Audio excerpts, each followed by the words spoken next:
Switchblade X9 got a massive buff, and now it is unstoppable. But is it? And which is better between QQ9 versus Switchblade?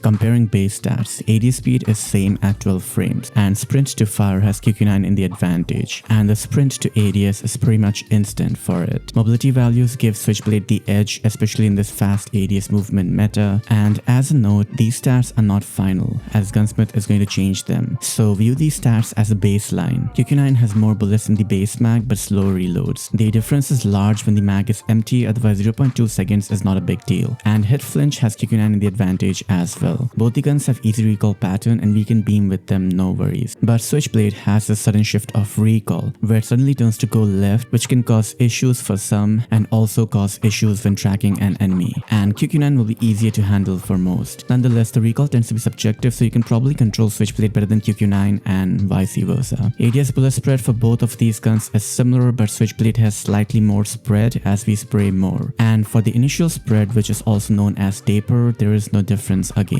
Although Switchblade has low recoil climb, which may make it easier to hit the initial shots on the enemy. This initial spread or taper is pretty much the same between these guns. Hipfire spread for both of these guns are similar as well, and we might consider them to be same. Iron sights may be subjective, but both of them are usable, and more people can prefer the Switchblade iron sights better, as some mention the ring on the QQ9 can sometimes throw their aim off. Switchblade has mythic with red dot kind of iron sights, and QQ9 has legendary with clean iron sights. Otherwise, there's golden skin which has red dot like iron sights, so if you have a good skin, iron sight does not seem to matter anymore. Thus, so far, the differences between these guns are quite minimal, but we haven't talked of the main stats yet. And now is a good time to leave a like and a comment to help support the video.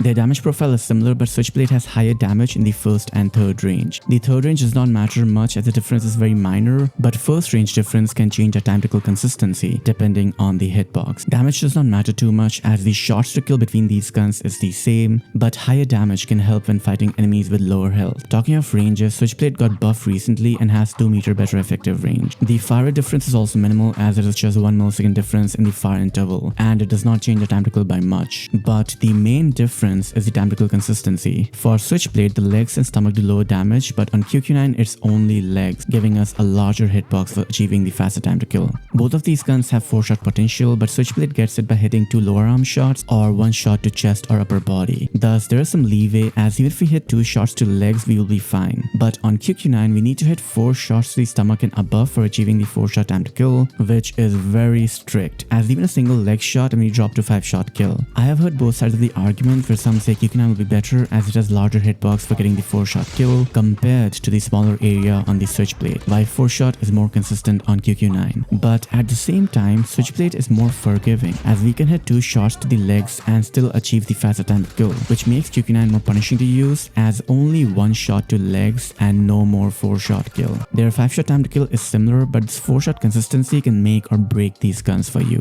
Practically, having the ability to aim at either chest or stomach area is nice, as hitting only chest may not be consistent, especially when we do quick flicks or enemy does a jump shot. But QQ9 can cause issues as even if the enemy player slides or jumps, the chances of hitting the 5-shot kill is more likely as we will hit the legs when trying to track. And this is where Switchblade has the advantage as we can afford 2 leg shots. So Switchblade versus QQ9 is pretty even, as for the larger hitbox we have more punishing potential time to kill, while for the smaller hitbox there is still room for the potential time to kill even if we hit 2 shots to the legs. But it is all meaningless if we cannot hit the first 2 shots on the chest area. That is, it is very situational. Nonetheless, if you do want to see which gun will suit you better, do the simple exercise. But before that, you can join our Discord server for more stats discussion and best Gunsmith builds. Go to settings and take the display damage number. Then play around 10 to 25 matches of free for all with each gun and screen record these games. While playing these matches, play aggressive and try to aim for the chest and stomach as much as possible. Then go through your screen recording and see which gun gave you more 4-shot kills and you can use that gun. Anyway, second range for both is consistent 5-shot kill, and in the third range, Switchblade needs 2 lower arm shots or 1 chest or upper arm for the 6-shot potential, while QQ9 needs 5 shots to stomach stomach and above, and one shot can be on the legs. Neither of these is going to be consistent, and bullet speed will make our bullets deviate from where we are aiming, adding further inconsistency. The 7-shot kills will be pretty much the norm here, and we have infinite 8-shot kill afterwards on both weapons. Thus, for both of these guns, effective range will be till the second range, as after that we drop from 5-shot kill to 7-shot kill, which will make us lose against other guns like Peacekeeper, etc.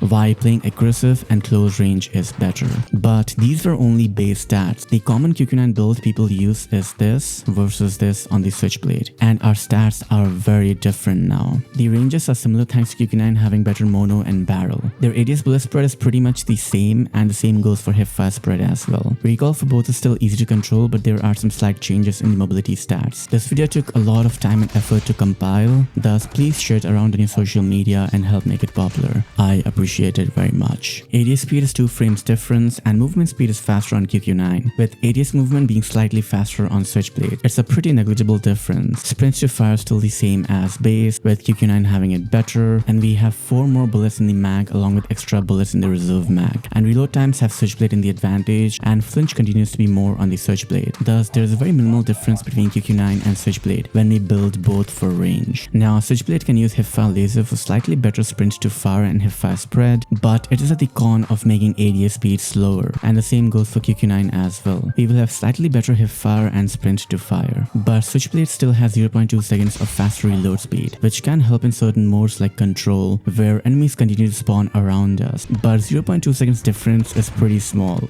like your PP. And apart from these, the main difference is still the 4-shot consistency, which is the same as previously mentioned, as damage did not get a buff. But range boost is not the only way to build these weapons, as we can build it for playing aggressive. This is the build people use for QQ9 and this for the Switchblade. We still see a similar scenario with QQ9 having some stats faster and Switchblade having some others. Hipfire, ADS bullet spread, recoil, etc. are all pretty much the same with no major difference, and ranges are similar as well. And we still maintain the same 4-shot consistency. We can change the hipfire laser, but ADS bullet spread is going to end up being bad, but the build is still usable as long as we play within the 20-meter range. But generally using tactical laser is recommended. Overall, I don't think being pedantic and bickering over small differences like 0.2 seconds or 0.2 milliseconds etc. matter too much. These guns are so similar that you can choose either and do well with it. The main aspect I was interested in was the 4-shot potential, which is inconsistent on both for majority players. But if you have good aim, then both of these guns are similar, so use what you perform better with. Do let me know in the comments what you think of QQ9 versus Switchblade, and YouTube thinks you will like watching this next. Until next time,